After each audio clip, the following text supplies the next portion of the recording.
राधा स्वामी जी, यह साखी चरण सिंह महाराज के टाइम की है।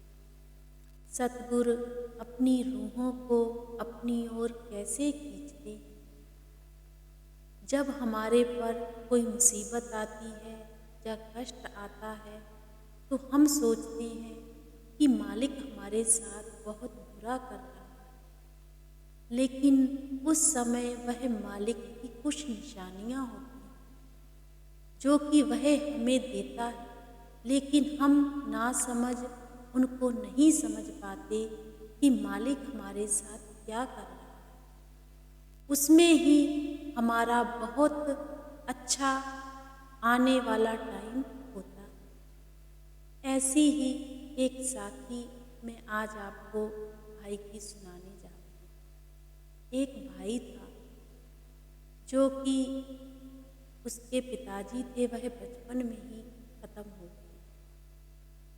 छोटा भाई भी था उस भाई का। उस भाई ने अपने छोटे भाई को पढ़ाया लिखाया, बड़ा किया, उसे अच्छा अफसर बना।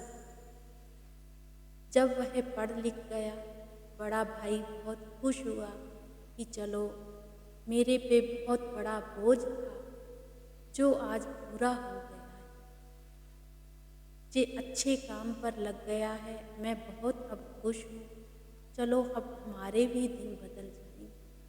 थोड़ी बहुत जमीन थी उनकी, जिस पर काम करके वह भाई अपने भाई को उन्होंने पढ़ाया लिखाया।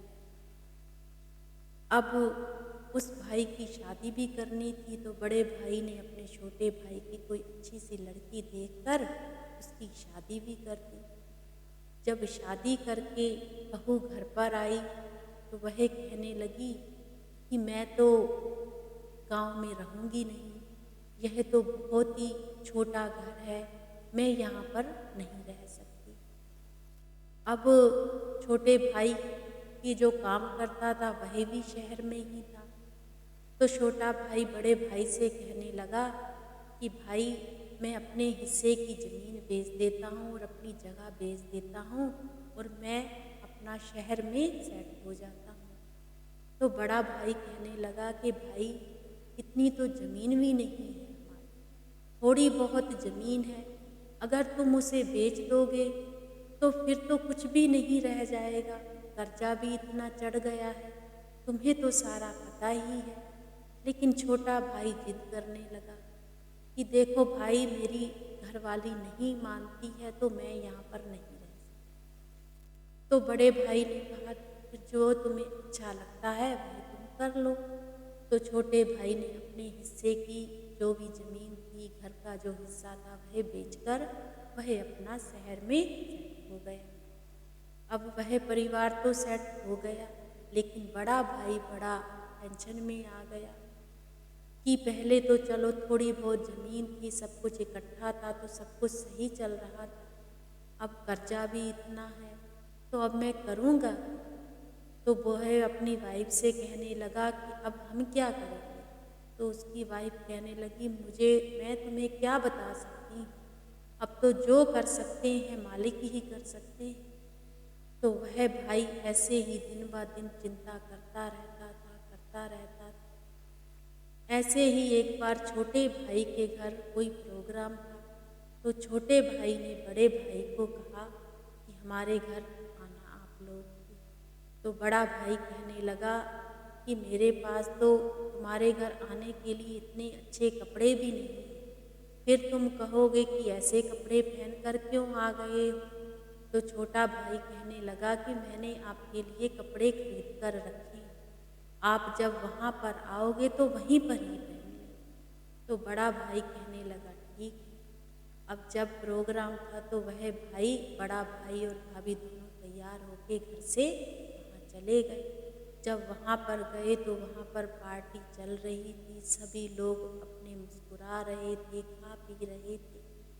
तो बड़ा भाई भी सोचने लगा पार्टी तो चल ही रही है, चलो मैं भी कुछ खा पी लेता हूँ।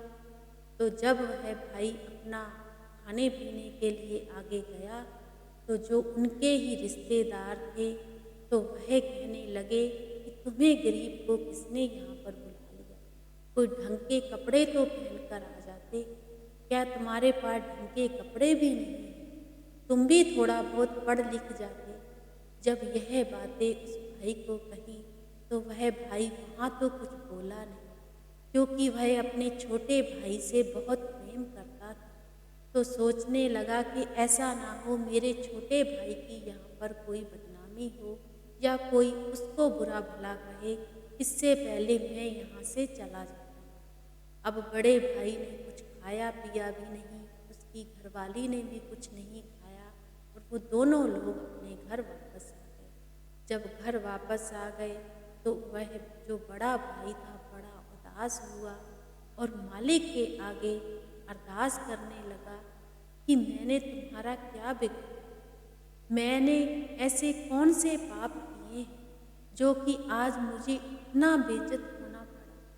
मैंने तो अच्छा ही किया था कि छोटा भाई पढ़ लिख कर अच्छा अफसर बन जाएगा, लेकिन आज यह सब कुछ सुनने के लिए मैं बचा हूँ।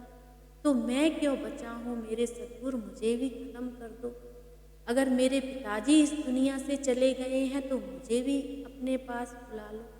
ऐसे ही वह भाई करने लगा। समय बीतता गया, दिन ब दिन गरीबी बढ़ती गई, क्योंकि कर्जा बहुत हो गया था। अब जब एक दिन वह भाई अपना कोई काम कर रहा था तो उनके घर के बाहर से क्या आवाज़ आई कि कोई उन्हें आवाज़ दे रहा था। जब सुना के बाहर जाकर देखा तो कोई महात्मा था। तो महात्मा कहने लगे, भाई मुझे बहुत भूख लगी है, मुझे कुछ खाने को दो। अब वह भाई बहुत ही साधु संतों महात्माओं की बहुत सेवा किया करता था, कभी किसी को बुरा भला नहीं कहता था। खुद खाना खाए चाहे ना खाए, लेकिन संतों महात्माओं को बिना खाना खाने के नहीं जाने देता था। अब महात्मा ने कहा कि कुछ खाने को दे दो। तो जब उस भाई ने कहा कि कोई बात नहीं, आप अंदर आ जाओ, मैं अभी खाना आपको खिलाता हूँ। अब उस भाई ने उस महात्मा को खाना पीना खिलाया। जब खाना पीना खा लिया तो अब महात्मा से कहने लगे कि देखो महात्मा जी, मेरे पास आपको देने के लिए कुछ नहीं है, जो कुछ था मैंने आपको खिला दिया। तो महात्मा कहने लगे कि भाई मैं कुछ खाने के लिए ही आया था, मैं कुछ लेने के लिए आया ही नहीं।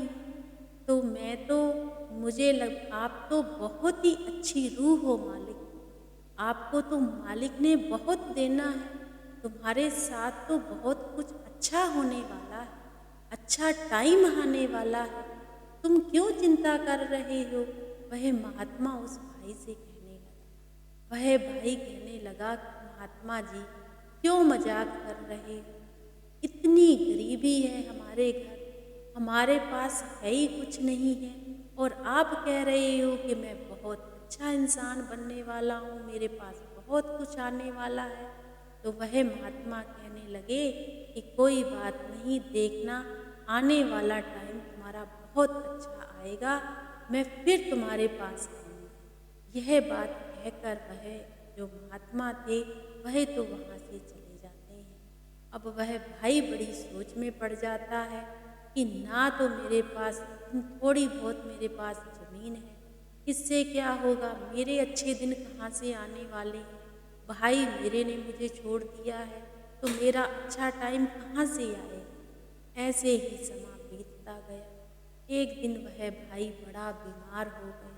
जब बीमार हो गया तो वह सोचने लगा कि वह महात्मा तो कह के गया था कि मेरे अच्छे दिन आने वाले हैं, यहाँ तो पासा ही पलट गया है। मैं तो इतना बीमार हो गया हूँ कि बिस्तर से भी नहीं उठा जाता है। अब मैं करूँ तो करूँ क्या? अब ऐसे ही वह भाई अपना बीमार में ही बेचारा थोड़ा बहुत काम कर लेता था, फिर अपना बिस्तर पर लेट जाता था। एक दिन तो उस भाई की इतनी हालत खराब हो गई कि उससे बिल्कुल भी बिस्तर से नहीं उठा जा रहा था। अब करे तो करे क्या? अब मालिक के आगे अरदास करने लगा कि मालिक, यह मेरे अच्छे दिन हैं, मेरे साथ ऐसा क्यों कर रहे हो? ऐसे ही जब उस भाई के 2-4 महीने गुजर गए तो वह महात्मा फिर से उस भाई के पास आया। जब फिर से आया तो वह जो भाई था उसकी तबीयत बिल्कुल भी ठीक नहीं थी, क्योंकि 3 महीने उस भाई को हो गए थे। बिल्कुल वह भाई बिस्तर पर ही हो गया था। जो घर का काम करता था वह भी नहीं कर पाता था। अब जब महात्मा आए तो पहले तो महात्मा को देखकर उस भाई को बड़ा क्रोध आया कि यह महात्मा तो मुझे कह के गया था कि तुम्हारे अच्छे दिन आने वाले हैं। जिस दिन से यह महात्मा मुझे यह बात कह के गया है, मैं तो उस दिन से ही बिस्तर पर हूँ। अब जब वह महात्मा आए तो फिर से कहने लगे, भाई कुछ खाने पीने को ला दो, बड़ी भूख लगी। तो वह भाई कहने लगा, महात्मा जी खाने पीने को तो आपको बाद में देंगे। आप तो मुझे कह के गए थे कि आपके अच्छे दिन आएंगे। मुझे तो आज 3 महीने हो गए हैं, मैं तो बिल्कुल बिस्तर से ही नहीं उठ पा रहा हूँ। तो आप क्यों झूठ बोल के गए थे? तो महात्मा आगे से कहने लगे मुस्कुराकर कि भाई बस इतना ही तुम्हारे में जोर है, इतना ही मालिक पर तुम्हें विश्वास है। तो वह भाई कहने लगा कि मुझे आप ऐसे मत उलझाओ महात्मा जी, मेरे बताओ कौन से अच्छे दिन आने वाले हैं। तो वह महात्मा कहने लगे कि भाई आज मैं तुम्हें बता देता हूँ कि फिर तुम्हारे अच्छे दिन क्या हैं। तुम्हें अगर अच्छे दिन लाने हैं ना तो तुम ब्यास में चले जाओ। ब्यास में ही तुम्हें पूरे सद्गुरु मिलेंगे। वहाँ पर जाने से जो भी तुम्हारे अंदर जितनी भी बातें हैं सब कुछ तुम्हें वहीं पर इनका जवाब मिलेगा। बस मैं तुम्हें यही बताने के लिए आया था। अब वह भाई कहने लगा कि पहले ही आप मुझे इतना उलझा गए थे, अब यह कौन सी बात आप मुझसे कह के जा रहे हो कि ब्यास में जाओ, वहाँ जाने से मेरे कौन से अच्छे दिन आ जाएंगे। तो वह महात्मा कहने लगे कि भाई एक बार वहाँ पर जाकर जरूर देखना, आगे तुम्हारी मर्जी है। तो यह बात कहकर वह भाई वहाँ से चला गया। अब यह बातें उसकी भाई की जो वाइफ थी वह भी सुन रही थी। उनकी वाइफ कहने लगी कि मुझे तो यह महात्मा बहुत ही कोई अच्छी रूह वाले लग रहे हैं। इनका नूरी चेहरा तो मुझसे देखा भी नहीं जा रहा है, और आप कह रहे हो कि हम इनकी बात नहीं मानेंगे। एक बार ब्यास चलकर तो देखते हैं। तो वह भाई कहने लगा कि कोई बात नहीं, मेरी तबीयत ठीक हो जाने दो, फिर सोचते हैं। थोड़ा समय बीता तो वह भाई ठीक हो गया। तो दोनों लोग ब्यास के लिए निकल गए। जब ब्यास गए वहाँ पर पूछा कि कैसे कैसे अंदर जाना है, क्या हिसाब किताब है, तो सेवादारों ने सारी बात बताई। अब दोनों लोग पहली बार ब्यास गए हुए थे तो कहने लगे कि हम दो लोग अलग अलग नहीं सत्संग पर बैठेंगे, हम इकट्ठे ही एक जगह पर बैठेंगे क्योंकि हम पहली बार आए हैं। तो सेवादारों ने कहा कि कोई बात नहीं, आप एक जगह ही बैठ जाओ। अब जब वह एक जगह बैठ गए, जब सब संगत बैठ गई तो थोड़े टाइम बाद ही चरण सिंह महाराज जी स्टेज पर आ गए। जब स्टेज पर आए तो अब दोनों हस्बैंड वाइफ इस चीज़ को देखकर बड़े हैरान हो गए कि यह सतगुरु हैं, यह व्यास के गुरु हैं, यह तो महात्मा है, यह ही तो 2 बार हमारे घर पर आए थे। अब दोनों हस्बैंड वाइफ आपस में बातें करने लगी कि यह गुरु है, यह तो महात्मा नहीं है जो हमारे घर आए थे। उनकी वाइफ भी कहने लगी, हाँ जी यह तो महात्मा ही है। अब उनके पास कुछ संगत बैठी हुई थी तो वह उनसे बात करने लगी कि यह कौन है। तो वह जो संगत थी वह कहने लगी, यह तो गुरु है, यह ही तो यहाँ के पूरे गुरु हैं, यह तो मालिक है, यह खुद सृष्टि पर आए हुए हैं। जिन जिन लोगों ने भी इनसे नामदान लिया हुआ है वह तो मालिक उनकी रूहें खोल देता है। तो जब यह बातें सुनी तो वह दोनों लोग बड़े हैरान हो गए कि यह गुरु हैं, ये हमारे घर कैसे पहुंच गए। अब सत्संग समाप्त हुआ। सत्संग के बाद उस समय स्टेज पर ही बाबा जी बैठे होते थे कुर्सी पर, और उसके बाद लाइनों में ही संगत अपने दर्शन मतलब लेने के लिए बाबा जी के लिए जाते थे। अब यह दोनों लोग भी लाइनों में अपने अपने आगे आगे बढ़ने लगे और संगत भी आगे आगे बढ़ने लगी और बाबा जी के दर्शन होते रहे। उस समय बाबा जी से सवाल भी कर लिया करते थे। तो अब यह हस्बैंड वाइफ कहने लगे कि हम तो बाबा जी से सवाल भी करना चाहते हैं। तो सेवादार कहने लगे कि कोई बात नहीं, आप फिर कभी सवाल कर लेना।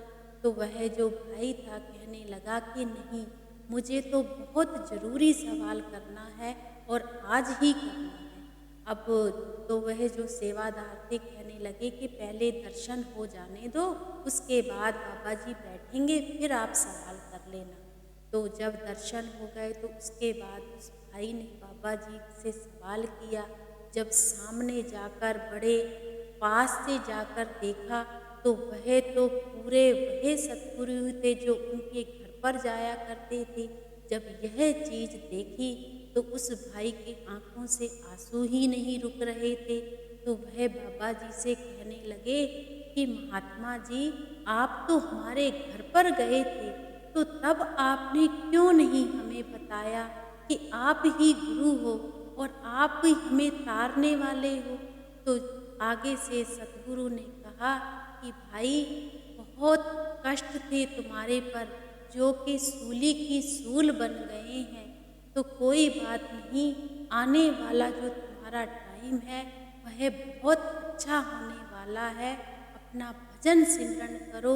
कोई ऐसा टाइम था जो कि तुम्हारे पर बहुत बुरा होने वाला था, लेकिन पिछले जन्म का कोई तुम्हारा लेन देन था। पिछले जन्म में तुमने बहुत भजन सिमरन किया था, लेकिन किसी गलती की वजह से तुम्हें दोबारा से जन्म लेना पड़ा, लेकिन तुम मालिक को बिल्कुल भूल ही गए थे। इसीलिए हमें तुम्हें ध्यान दिलवाना पड़ा कि तुम मालिक की रूह हो और तुम्हें मालिक ने अपनी ओर खींच लिया है। सारा कुछ चरण सिंह महाराज जी ने उस भाई को बता दिया और यह भी कह दिया, और भी जो कुछ है वह तुम्हें अपने आप सब कुछ नजर आएगा जब तुम्हारा पूरा भजन सिमरन होगा। अब तुम अपना नाम जरूर ले लेना।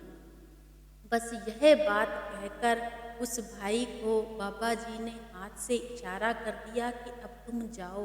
तो वह भाई वहाँ से चला गया।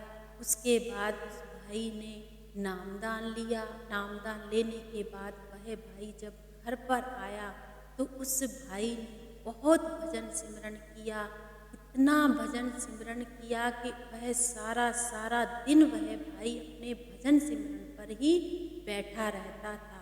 तब उस भाई को पिछला भी सारा याद आ गया कि मैं पिछले जन्म में भी गुरु से जुड़ा हुआ था, लेकिन कुछ ऐसी मेरे साथ चीज़ें हुई कि मुझे दोबारा से इस दुनिया में आना पड़ा। मेरे कर्मों का बहुत बड़ा बोझ था, लेकिन मैं मालिक की रूह थी, इसलिए मालिक ने मुझे अपनी ओर कैसे खींच लिया। और वह भाई को सब कुछ उजाला हो गया और वह भाई अपना भजन सिमरन करने लगा। धीरे धीरे उस भाई के सारे काम भी संवरने लगे और जो लोग उस भाई से बातें नहीं करते थे, रिश्तेदार बोलते नहीं थे, वह भी उस भाई के घर पर आने लगे। अब वह भाई को मालिक से ही इतना प्यार हो गया था कि दुनियादारी से कोई मोह प्यार रह ही नहीं गया था। लेकिन वह भाई के घर जो भी आता था वह उसे खाना खाने के बगैर उसे जाने ही नहीं देता था। सबकी बहुत इज्जत करता था और उस भाई के सारे ही काम मालिक ने संवार दिए। तो कहने का भाव सिर्फ इतना है, जो मालिक की रूहें होती हैं उन्हें मालिक किसी तरीके से अपनी ओर खींचते जरूर हैं। चाहे हमारे पे कितने भी कष्ट क्यों ना आए, उस कष्ट में भी कोई ना कोई राज जरूर छुपा होता है, पर हमें इन चीज़ों का बिल्कुल भी पता नहीं होता, क्योंकि पिछले कर्म भी हमारे जुड़े होते हैं और जो इस जन्म में हम कर रहे हैं वह भी जुड़े होते हैं। बस हम तो एक वैसे ही कह देते हैं कि हमारे साथ कुछ अच्छा नहीं हो रहा, लेकिन करने कराने वाला तो मालिक है, वह अपनी रूहों को जरूर अपनी ओर खींच लेता है। इसलिए मालिक पर कभी भी कोई ऐसी चीज़ नहीं सोचनी चाहिए कि मालिक हमारे साथ अच्छा नहीं करता। मालिक जो भी करता है बहुत ही सोच समझ कर